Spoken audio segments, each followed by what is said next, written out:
decía que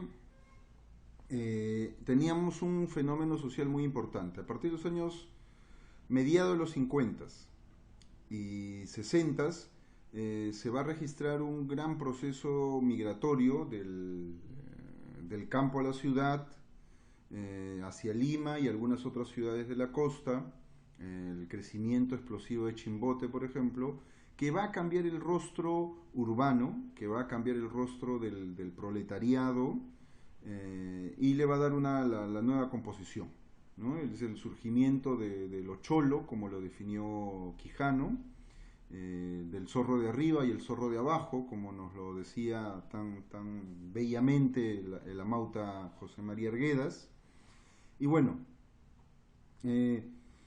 y eso va a representar un reto para el movimiento sindical. Hasta entonces el movimiento sindical era fundamentalmente urbano, fundamentalmente criollo. Era un movimiento de vecinos, trabajadores asalariados de la ciudad, especialmente Lima, Arequipa, Trujillo, principalmente. Y ahora no, ahora tenemos entonces migrantes andinos que van a coexistir en el centro de trabajo con trabajadores criollos. Eh,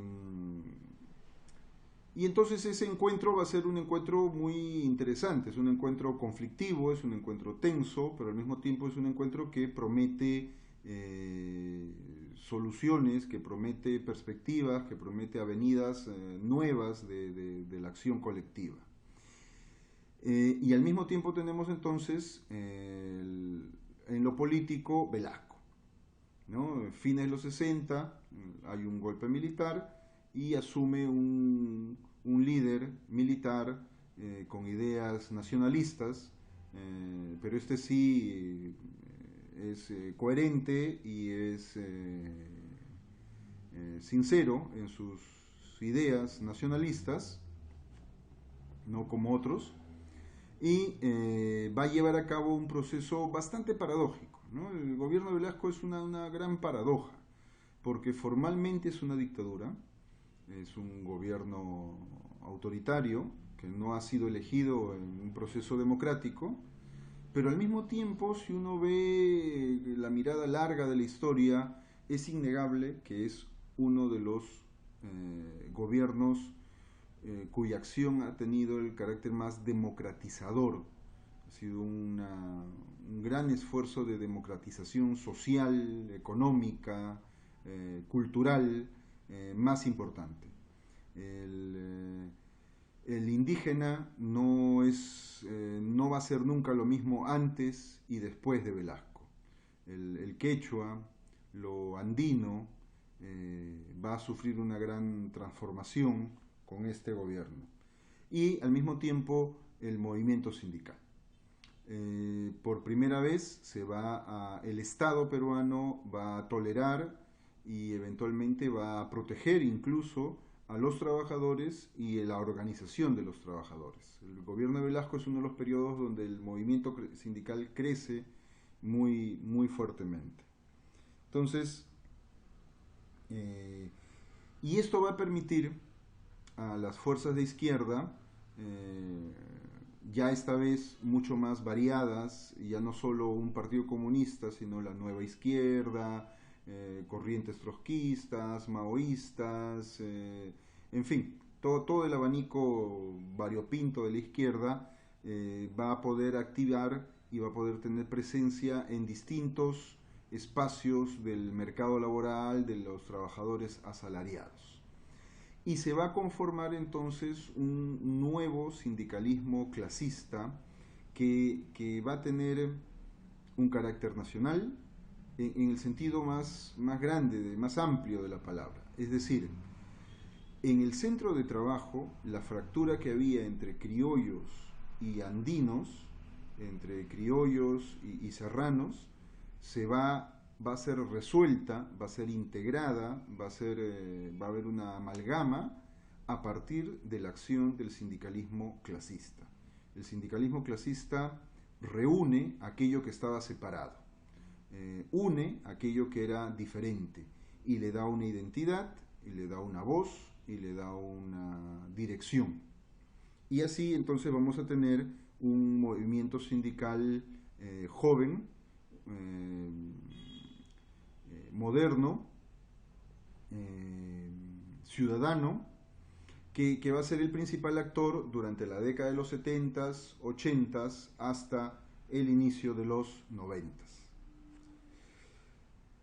En los 90s, que es la otra etapa, eso es más cercano y seguramente ustedes lo conocen tan bien como yo, viene la crisis y derrota de este actor. Este actor que en los 70s aparece, que se va consolidando, que va creciendo, que va a tener a la CGTP, al SUTEP, la Federación Minera, la Federación Textil, la CITE originaria, sus principales referentes, y dentro de todos ellos la CGTP, sobre todo, porque es la matriz que va a unir a todas las federaciones territoriales y sectoriales.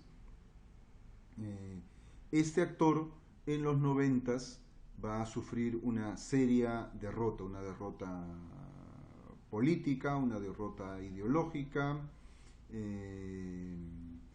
y eso va a significar obviamente una crisis. Hay una crisis del movimiento sindical. A estas alturas nadie debe de escandalizarse por eso, es un hecho de la realidad. Y las crisis al mismo tiempo son oportunidad, así como de cerrar una etapa, de empezar otras etapas. Pero no solamente esto no fue los 90s no solamente significaron una derrota así en buena ley, no son dos actores que se enfrentaron, la derecha derrotó a la izquierda, no. Aquí hubo esto es mucho más amplio, ¿ya? ¿Cómo lo puedo explicar? ¿Cómo lo puedo explicar? Los 90 significaron la implantación de una nueva política económica, de un nuevo modelo de desarrollo para el país, de una nueva manera de entender las relaciones entre el Estado, la sociedad, y dentro de esto entre el Estado, los empresarios y los trabajadores. El modelo anterior, que venía de la época de Velasco, es dejado a un lado. El modelo anterior era un modelo donde el Estado era un protector de los más débiles y donde el Estado trataba de arbitrar de manera justa, reconociendo las diferencias que hay entre capital y trabajo. El nuevo modelo, el modelo neoliberal, es un modelo en donde el Estado va a mirar a otro lado, donde no se va a hacer el desentendido y va a dejar que el capital haga lo que quiera con el trabajo, abusando de las diferencias de poder, recursos que todos conocemos. Para lograr ese objetivo, no solamente se tuvo que recurrir a la ruptura del orden democrático. El 5 de abril de 1992 hubo un golpe de Estado. El 5 de abril de 1992, como digo, hubo un golpe de Estado. Meses después, el 18 de diciembre del mismo año, meses después, el secretario general de la CGTP y secretario general de la Federación de Trabajadores de Construcción Civil del Perú, Pedro Wilca, es asesinado, y hoy día se sabe que fue asesinado por los mismos que dieron el golpe de Estado, ¿no? Y el mismo año fue asesinado el secretario de organización de la CGTP, dirigentes sindicales en todo el país, como mencioné al inicio incluso, ¿no?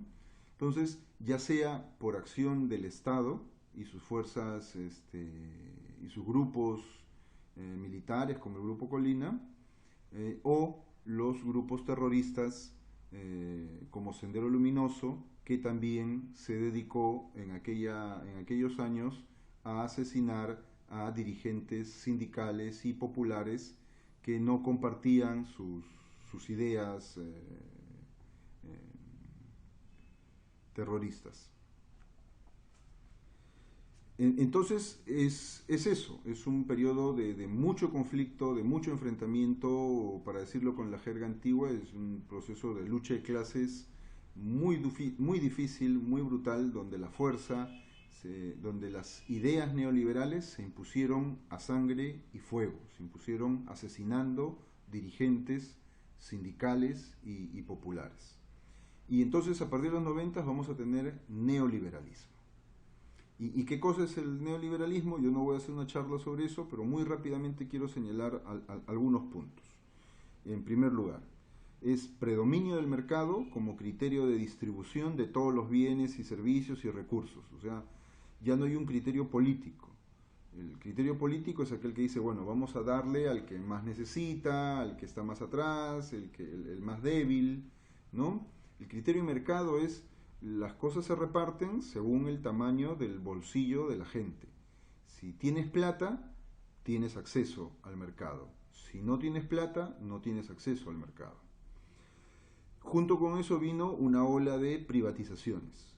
Todo lo que había sido empresa pública, Petro Perú, Hierro Perú, Pesca Perú, Minero Perú, Centromin Perú, y que en un momento parecía correcto, bueno, adecuado, estratégico, necesario, nacional, de pronto dejó de serlo y era ineficiente, era un costo, era inútil y por lo tanto había que privatizar y venderlo.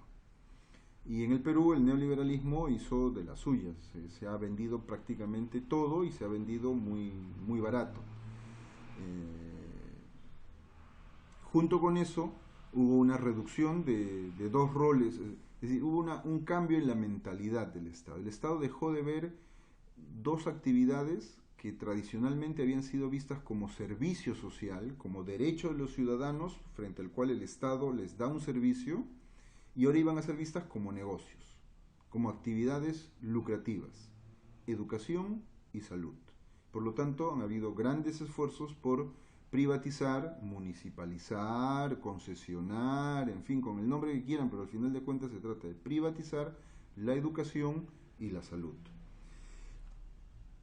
Para poder lograr esto era necesario derrotar al principal actor que se iba a oponer a estas reformas, y que era el actor sindical. Y por lo tanto, la receta neoliberal incluye también este concepto, flexibilización laboral. Es un nombre muy simpático, ¿no? Parece muy técnico, parece una cosa muy seria, flexibilización laboral. Ah, bueno, nadie dice, pero detrás de esa etiqueta lo que se esconde básicamente es lo siguiente: despido arbitrario, barato, rápido y sencillo. Y salarios bajos y ausencia casi total, por ende, de la libertad sindical, ¿no? Entonces, la flexibilización laboral era cómo hacemos para que podamos despedir a los trabajadores lo más fácil posible. Y con eso tenerlos tan asustados que dejen de pensar en formar sindicatos, en organizarse y en reclamar, porque al que reclama lo despiden, ¿no?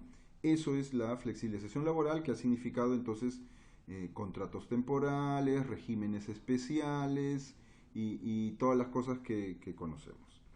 Y finalmente el nuevo orden internacional, ¿no? Es decir, el poder que tiene el Fondo Monetario Internacional, el Banco Mundial, el BID, la Organización Mundial de Comercio, para garantizar que todo lo anterior se cumpla en todos los países, gobierne quien gobierne, gane quien gane. Si un día gana un candidato, igual va a ser nuestro programa; si gana otro, igual. Si uno viene y dice que va a ser el gran gobierno de la gran transformación, pero no, inmediatamente eso se va a convertir en la gran continuidad.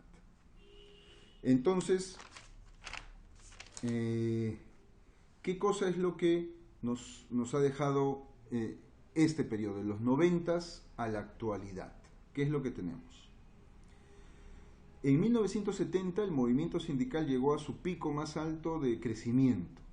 Llegamos casi al 30% de la PEA asalariada, es decir, de cada 100 trabajadores, 30 tenían un sindicato, pertenecían a un sindicato. 1970 72, 73. 1990 a partir de 1990, bueno, va a ir bajando esta tendencia y en 1998 aproximadamente ese 30% se va a convertir, ese 30% va a bajar y se va a convertir en 3%. 3%. De cada 100 trabajadores, solo 3 tienen sindicato. Hoy día se ha recuperado, no tanto como quisiéramos, tampoco se entusiasmen, pero hoy día estamos entre 5 y 6% de afiliación sindical. Estamos todavía muy, muy lejos de lo que éramos hace 40 años atrás. El otro efecto perverso de esto ha sido la pérdida del poder adquisitivo. Si un trabajador en 1970 ganaba 100 soles, hoy día esos 100 soles, por la pérdida de poder adquisitivo, se han convertido en 35 soles. Si alguien ganaba 100 soles en 1970, hoy día estaría ganando 35 soles.